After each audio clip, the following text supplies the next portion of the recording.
मुनि विश्वामित्र ने राम को त्राटिका का वध करने की आज्ञा दी। जब राम दुविधा में पड़ गए, तब विश्वामित्र ने बिना संदेह उसे मारने के लिए कहा। राम और लक्ष्मण दोनों ने अपना निशाना बांधकर त्राटिका का वध किया।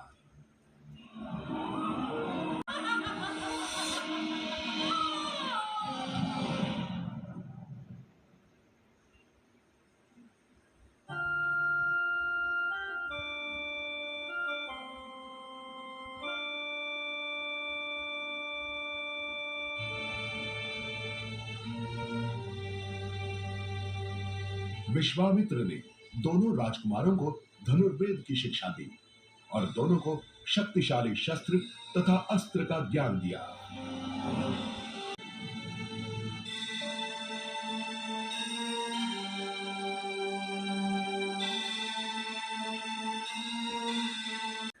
त्राटिका के दोनों पुत्र सुबाहु और मारीच यज्ञ के स्थान पर प्रकट हुए और उन्होंने पवित्र अग्नि में मांस तथा हड्डियां फेंकना शुरू किया और जोर जोर से हंसने लगे।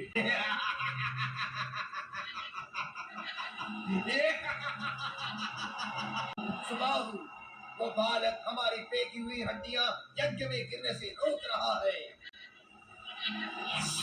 तीरों से घायल मारीच चिल्लाने लगा।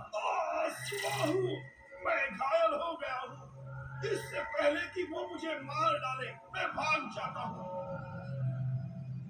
महाराज जनक का निमंत्रण आया है। तुम दोनों मेरे साथ मिथिला चल सकते हो। वहां तुम्हें महान शिव धनुष के दर्शन होंगे जो महाराज जनक के पास है।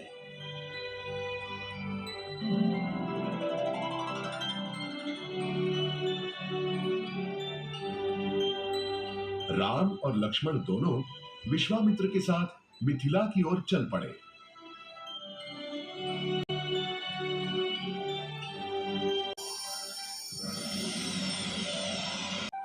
धन्यवाद श्री राम, आपके पवित्र चरण स्पर्श से आज मैं श्राप से मुक्त हो गई। तो क्या सालों से आप इस पाषाण के रूप में जी रही थी? हाँ राम, पापी इंद्र के षड्यंत्र की वजह से मेरे पति ने मुझे पत्थर बनने का श्राप दिया, लेकिन आज आपकी कृपा से मैं श्राप से मुक्त हो गई। मुनिवर, ये सूर्य और चंद्र के भांति दिखने वाले तेजस्वी राजकुमार कौन हैं? राजन, ये अयोध्या के महाराज दशरथ के पुत्र हैं। महाराज जनक ने सीता स्वयंवर के लिए ये शर्त रखी कि जो भी वीर महान शिव धनुष को प्रत्यंचा लगाएगा, राजकुमारी सीता उसे वरमाला पहनाएगी। बिजली की तरह कड़कड़ाते हुए परशुराम ने सभा मंडप में प्रवेश किया। वे क्रोध से लाल हुए थे। उनके कंधों पर धनुष था और हाथों में एक अजस्त्र परशु जो हमेशा उनके साथ होता था। हे मूर्ख जनक, किसने साहस किया इस शिव धनुष को तोड़ने का?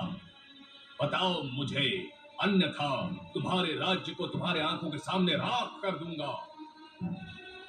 हे प्रभु, आपके इस आज्ञाकारी सेवक ने इस धनुष को तोड़ा है। आप आज्ञा कीजिए, मैं प्रायश्चित के लिए तैयार हूँ। पवित्र शिव धनुष तोड़ने वाला मेरा सबसे बड़ा शत्रु है। वो जीवित रहने योग्य नहीं, उसका वध मेरे हाथों निश्चित है। हे प्रभु, बचपन में तो हमने कई धनुष तोड़े हैं, तब तो आप क्रोधित नहीं हुए, तो फिर ये धनुष इतना महत्वपूर्ण क्यों है? अपनी जबान संभालो, अन्यथा अगला क्षण तुम्हें मृत्यु के समीप ले जाएगा। शांत रहो लक्ष्मण। हे प्रभु, मैंने तो सिर्फ प्रत्यंचा लगानी चाहिए थी, लेकिन तरह राजा जनक का पण पूरा करते हुए दुर्भाग्य से ये अपने आप ही टूट गया। मेरा ये धनुष भी उसी तरह का है जो कुछ समय पहले तुमने तोड़ा है। स्वयं भगवान विष्णु ने ये धनुष मेरे पिताश्री को भेंट दिया था। ये लो और प्रत्यंचा बांधो। अगर तुम सफल हुए तो मैं मान लूंगा कि तुम भगवान विष्णु के अवतार हो।